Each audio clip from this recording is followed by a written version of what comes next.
this move, but we're going to do it. I just want, like, it's good to show it. So again, this comes over here. A lot of times if I go for a straight ankle lock from here, he tries to pull away and then his heel gets exposed. So it's a heel hook, but it actually attacks right here. And this is why I'm just going to walk you guys through it to show why it's so dangerous. So most of the times when people try to lock up a heel hook, they'll shoot their elbow deep and they'll grab like this.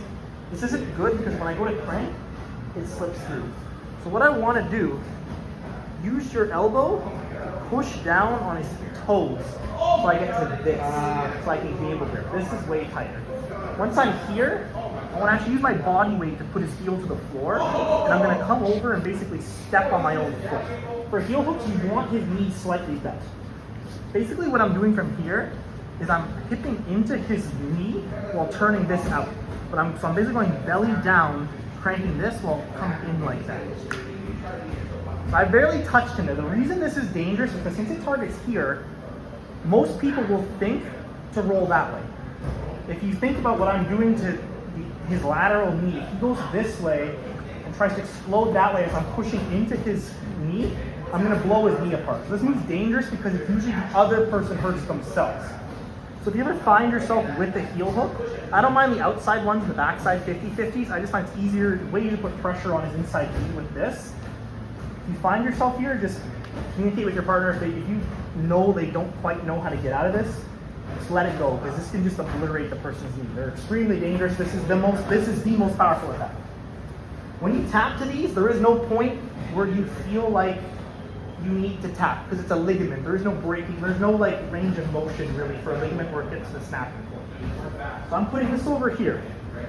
Again, normally when I go for straight ankle locks, I want to extend them out. See how he naturally turns his knee and his heel is exposed now? That's why these are easy to set up. And that's why most beginners get caught in these, and they're quite dangerous. Again, I don't want to grab with my elbow deep because they'll slip. So I'm literally going to push the toes down, and I want to get to the wrist. That's tight now. Come over. You can either step on your own foot, or again, you can keep it on the heel. Essentially, I want him to turn with his knee slightly bent. Crunching in. I put my weight with my shoulder in. I'm cranking up while putting my hips into the side of his knee. So I'm twisting like this. See how I'm barely putting any effort, I'm not really touching him? This move is extremely dangerous. I will reiterate. One more time. Over here. You can see how same thing. Like I can set up the outside heel hook too. The inside one is just a stronger version. I come over here. I go for my straight ankle lock. He bends. So I'm pushing it down to get to here. When I lock up my gable grip, again, I put my elbow behind. I'm putting weight onto here so he can't move. Bring this in to here. Pinch. Again, I'm not using my arms, it's my torso. My torso comes in and I bend. And there's my move there. You want to see that one? I got it. You got it? I got it. You want to see one more time? So again. You do it? Oh yeah. So I bring it to the inside. Normally the common thing, what will happen is I'm going for it, he does this. Right away, I lock this up, I hide it with my torso. Again, elbow goes behind, I'm gable gripping, I shut it down with my torso. This foot's gonna come to the bottom, either step on your own foot or go to the hip. I want his knee slightly bent, and I'm targeting the lateral ligaments of his knee.